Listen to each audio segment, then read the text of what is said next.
All right.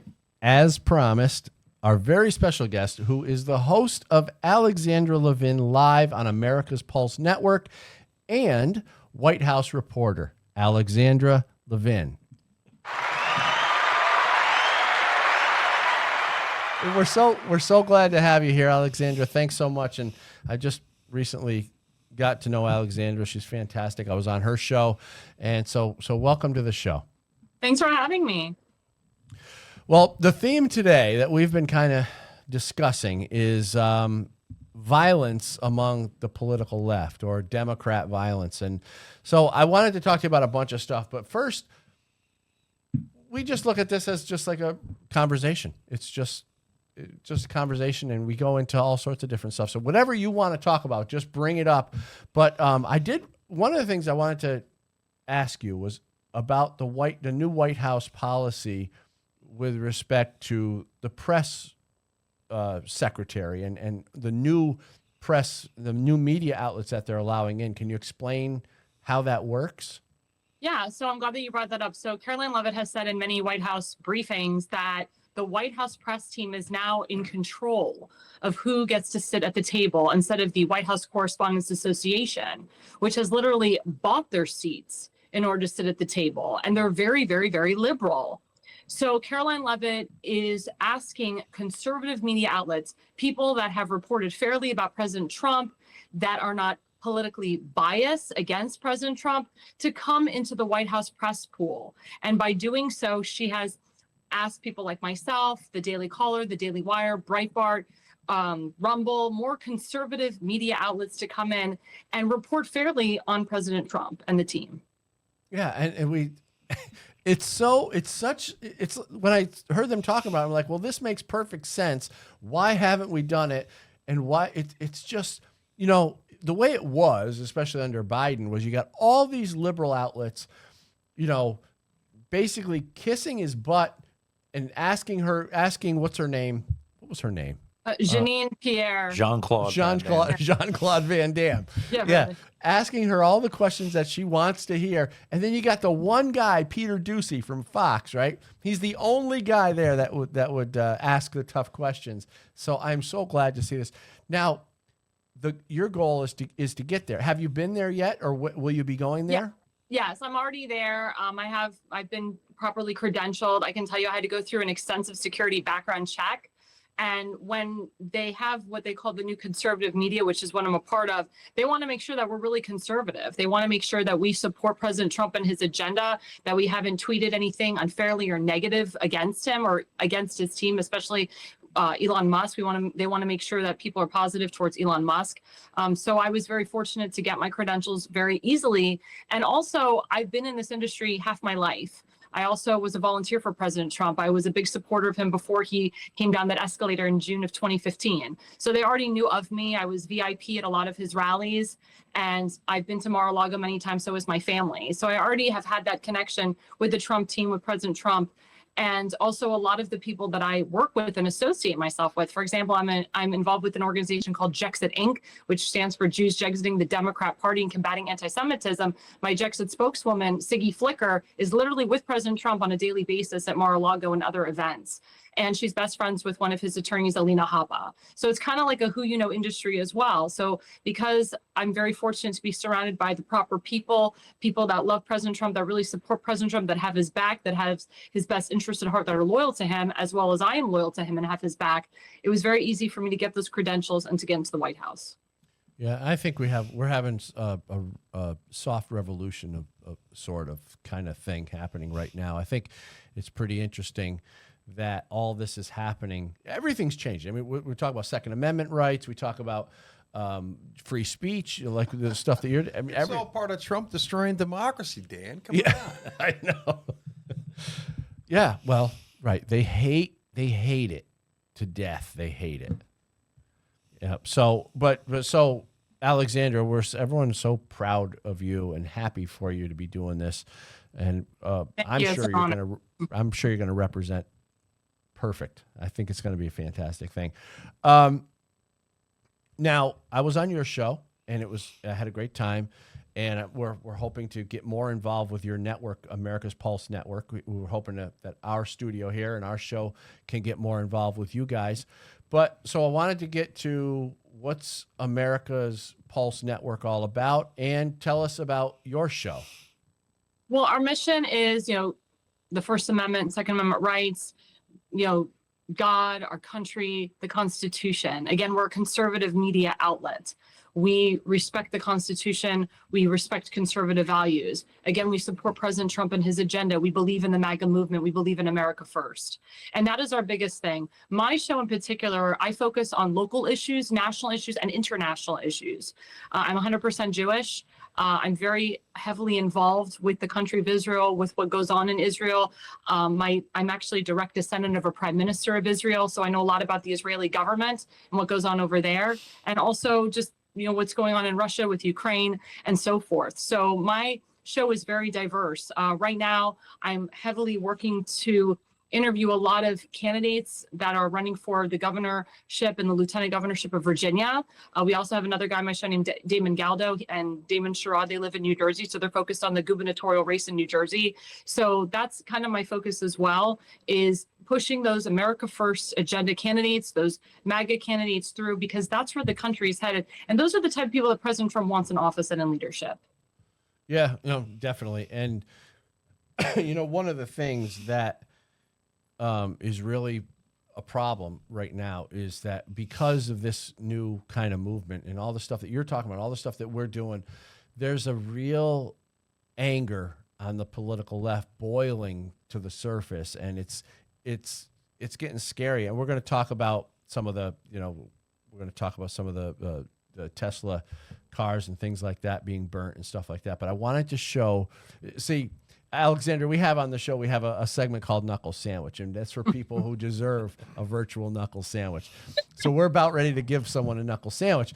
But I want to lead up to it by saying, isn't it interesting how, due to the brainwashing, the anger among the liberals has reached such a peak that they're willing to call for violence, but many of them are not actually willing to put themselves out there, put themselves at risk, so they want other people to do the violent behavior for them. And I want to show you this example. We can all talk about it, but here's an example of exactly that.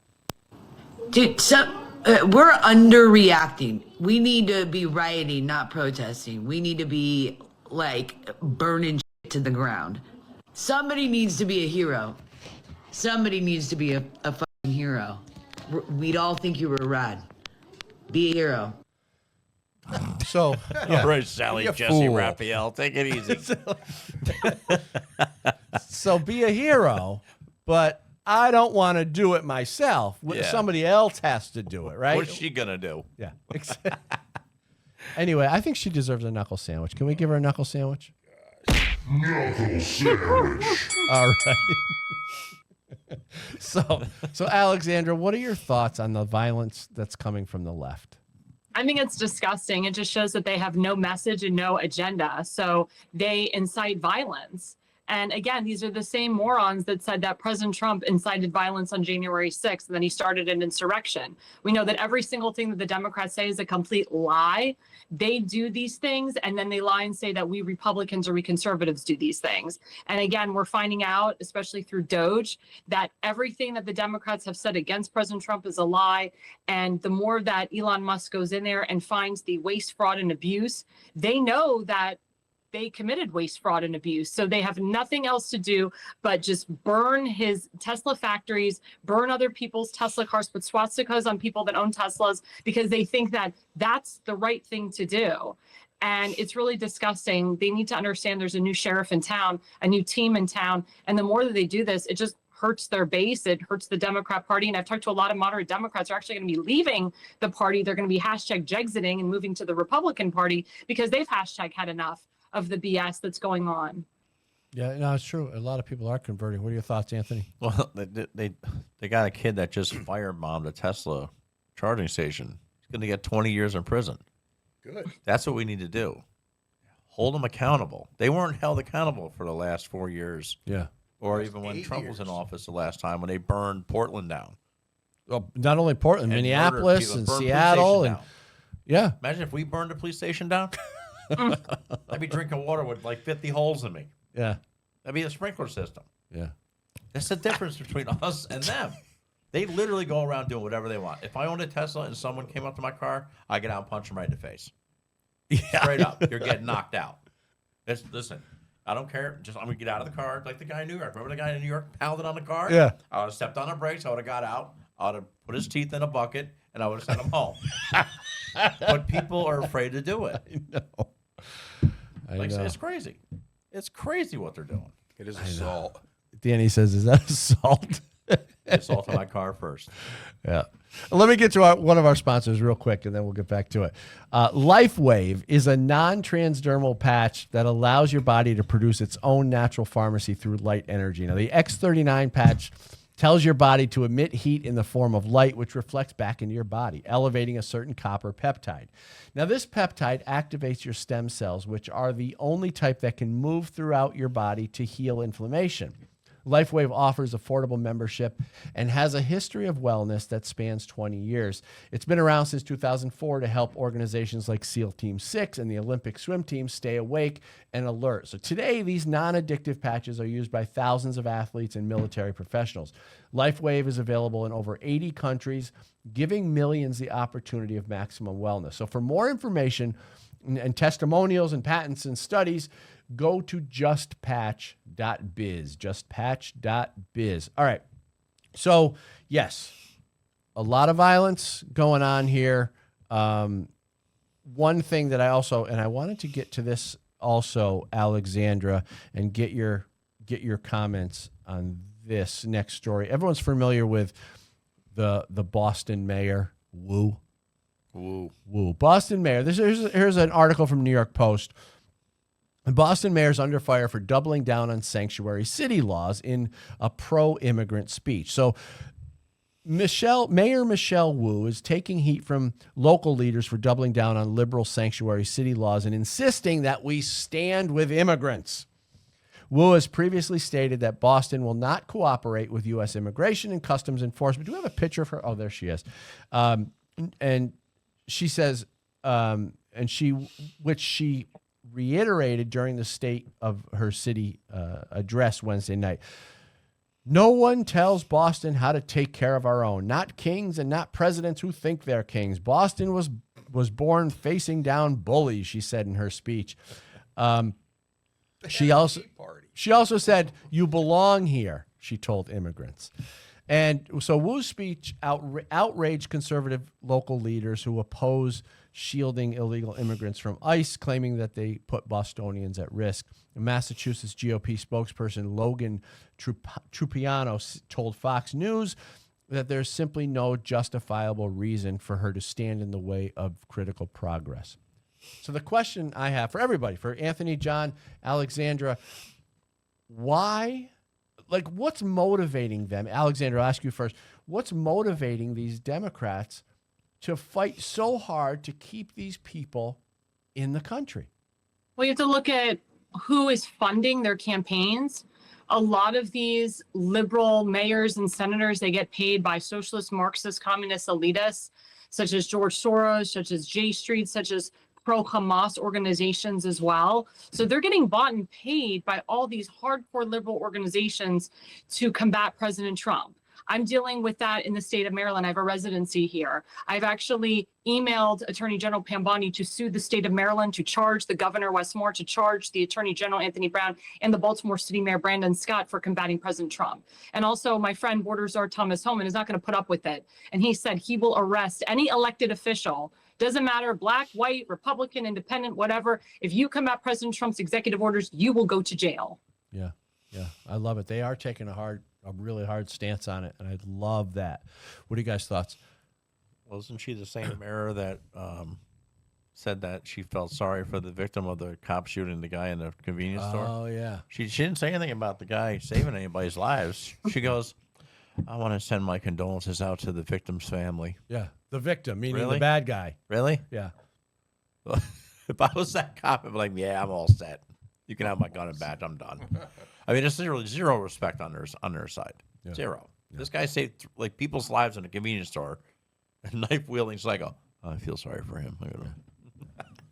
Yeah, it's just I don't get it. I don't understand how they can, just for votes, like Alexandra's saying, that there's money coming into the campaigns, they're being funded, but still they're destroying not only their own city but the country, and they're still willing to do it. It's just, And the people vote for them, right? It's just insane. I don't think they're legit. I mean, AOC won again. Come on. I mean, that. I don't even think there's a brain in there. It might be a chestnut swinging on a vine. Swinging. Well, that's on why we a have to line. fix the election laws in each individual state. That's the biggest thing. I mean, in Maryland, for example, they do not require photo ID, so they have massive amounts of illegals that continue to vote for these liberal morons. That's got to be what's going on with AOC, because there's no way that people in New York are that stupid. well, and Alexandra being Jewish, I can't imagine what you think when you hear all this Nazi stuff. I mean, it's so, to us, we were talking about it earlier, it's like to us, just conservative Republicans, we're like, why are we being accused of being Nazis when it's the political left that's actually doing the stuff Nazis did? And I've been accused of being a Nazi and a white supremacist. Laugh. I completely laugh. I'm like, are you kidding me? I'm like, okay, yeah, okay. My family survived the Holocaust. Okay, yeah, I'm definitely a Nazi. That's what I say to these liberals. And I do this thing with a lot of, especially liberal Jewish elected officials like Chuck Schumer, Jerry Nadler, Bernie Sanders. I have this concept, hashtag not my Jew, hashtag never a Jew, hashtag not a true Jew, because they do not represent me. And unfortunately, I have to apologize for these morons because they make me look bad. And my friends are like, Alexandra, you're Jewish, but you don't act that way. You don't vote that way. Like, you have a brain. I said, yeah, because I'm not bought and paid for by pro-Hamas terrorist organizations like Congressman Jamie Raskin in Maryland is, and others. It's so disgusting. And I do ask more of the Jewish groups such as AIPAC and so forth to really push Jewish conservative candidates in, and they don't do that.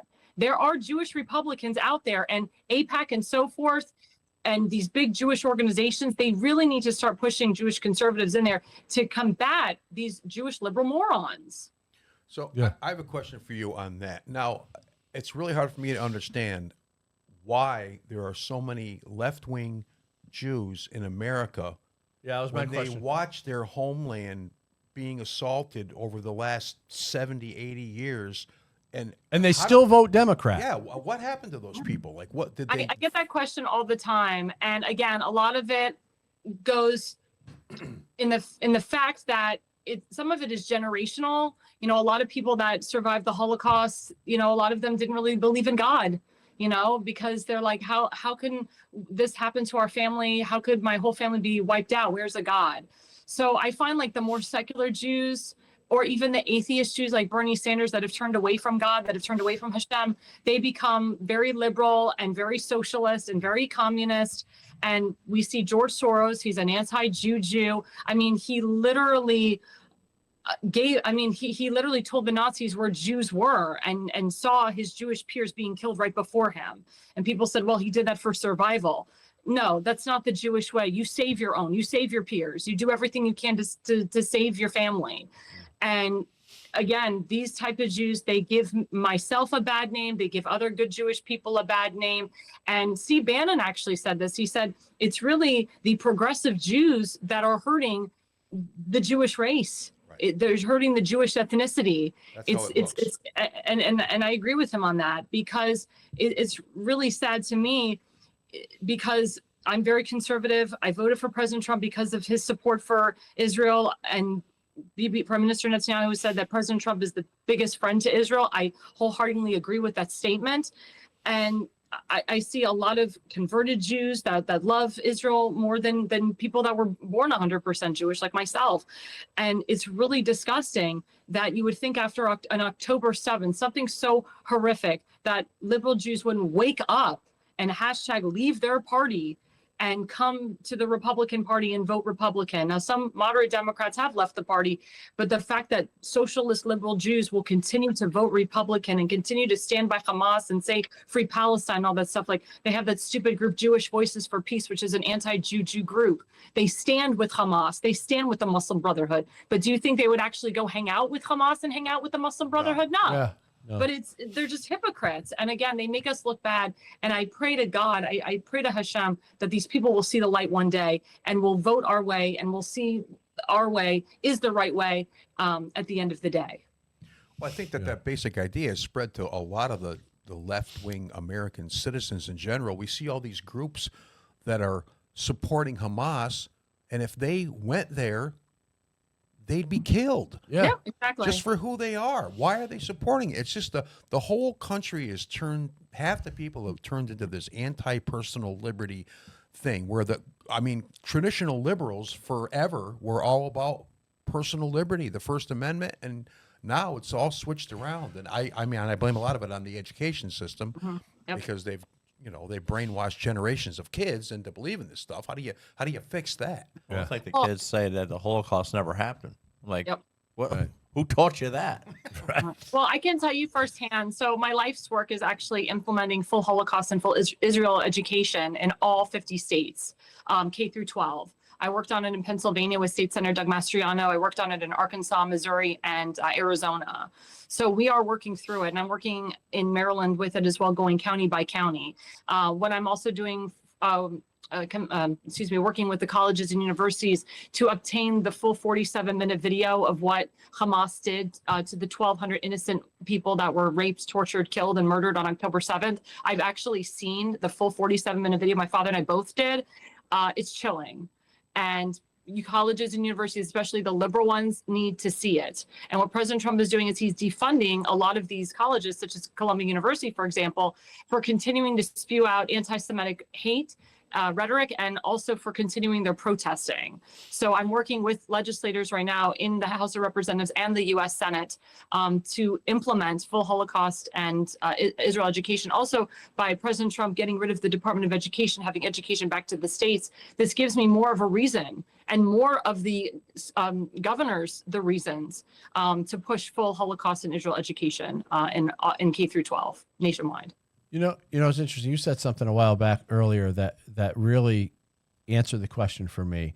You said to the effect that there are a lot of Jews in the Democratic Party who are atheist, and that explains everything. Because when I think about, Jews or Christians for that matter, I think about they're all religiously a certain way, but you can be Jewish just by geographics, right? So you can be Jewish by geographics and not even believe in God. So is that accurate? Is that what's happening? Well, it goes against the Torah, because the Torah says, the Torah plus the 10 commandments, the first commandment says, thou shalt not worship any other God than myself, than Hashem. So we pride ourselves in Judaism of believing in Hashem. Hashem is everywhere. I was taught as a child going to Hebrew school, God is everywhere. He's person, place, or thing. He's in the trees. He's in the chairs. He's in the woods. So, to be Jewish but be an atheist and not believe in Hashem, it goes a lot against the laws of the Torah. And a lot of Orthodox, very ultra-Orthodox rabbis would concur with me on that. Yeah. But there's also very secular Jews that, they only go to synagogue maybe once or twice a year. They don't keep kosher. They may interfaith marry, but they still have Hashem in their lives. And I've talked to a lot of those secular Jews, and I've gotten a lot of those secular Jews to leave the Democrat Party and vote Republican, or they vote Democrat in the primary, but they'll vote Republican in the general. So once you just get down to it and really, kind of talk to people, it's all about messaging at the end of the day. You have to be able to reach across the aisle. But it's people like Bernie Sanders who literally he's admitted, I'm a socialist, I'm a communist. I want nothing to do with my religion. I will totally marry a non-Jew, celebrate Christmas. My favorite sandwich is ham and cheese, which is pork. Jews don't eat pork. It's not kosher. He's done everything he can to push himself away from Judaism. And also, again, you look into the campaign campaign finance report. You can go to fec.gov and see where who his donors are and where his money is coming from. And again, he is backed and supported by a lot of pro-Hamas organizations. Same thing with Congressman Jamie Raskin in Maryland. Yeah. Wow. Yeah, it is crazy. Have you made any progress, or has there been any progress with convincing more secular Jews to move to the right? Are there numbers on that? I would say in New York, for example, we went up 42%. Arizona, we went up 60 to 71%. I'm trying to think of the other states. Colorado, I know we made a significant difference. We went up at least 30 to 35%. And I know, especially with President Trump, from 2020 to 2024, he made at least a 10 to 15% increase in the Jewish vote. And I know when I worked with Governor Ron DeSantis when he ran for governor, not for president, but just for governor, because I really did not like the fact that he ran against President Trump. I was vehemently against that, and so was a lot of Floridians. But when I worked for him in 2018, he got 35% of the Jewish vote in Florida, and then he went up 10%, 35 to 45% in just 4 years in his reelection campaign. And he got a lot of Jewish Republican votes from some of the most liberal Jewish counties in Florida, such as Palm Beach County, Broward County, and Miami-Dade County. And I helped him flip Miami-Dade from D to red with the Jexit organization. We all worked on that. So my Jexit organization, we're based in Broward County. So we talked to a lot of liberal Jews, a lot of secular Jews. I also got heavily involved with the colleges and universities because of the Gaza encampments that were rising, and also the stupid boycott, divest, and sanction, the BDS resolutions that were being passed at all these liberal colleges. I got very heavily involved with Towson University, which is a liberal college in Maryland, but I got a lot of the secular Jews, especially the college kids. So hashtag leave the Democrat Party and vote Republican. So I would say a lot of the young people, especially the college kids, they really changed parties when they saw the Gaza encampments and they saw that Christians and innocent Jews were getting hurt by pro-Hamas people. And a lot of these pro-Hamas people don't even go to the school. A lot of them are on, expired visas. That's why I can't believe that people are protesting against that idiot at Columbia University, who I don't even think he was a student. He was 31 years old. His visa was revoked because he started these pro-Hamas protests at Columbia University. And then what former Congressman Elise Stefanik did was brilliant in Congress, where she combated those 3 deans at Harvard University, at MIT, and UPenn, and called them out and said, how can you say that calling for the genocide of Jews is not against the student code of conduct? It was just crazy. And a lot of Jewish people, very wealthy Jewish people, like Robert Kraft, for example, he's a billionaire. He pulled a lot of his money out of Columbia University. And I've encouraged Robert Kraft to take that money that he's pulled out and put it into Jewish organizations to combat the anti-Semitism on college campuses and universities. So the more Jewish people, the more people that have given millions of dollars to these universities and colleges, they should really pull their money out and put it into Jewish organizations to combat the hate. Sounds good. Yeah, it's the hate is really amazing to me that they're so. I'm sorry. Say that again, Danny. 2 minutes. Okay.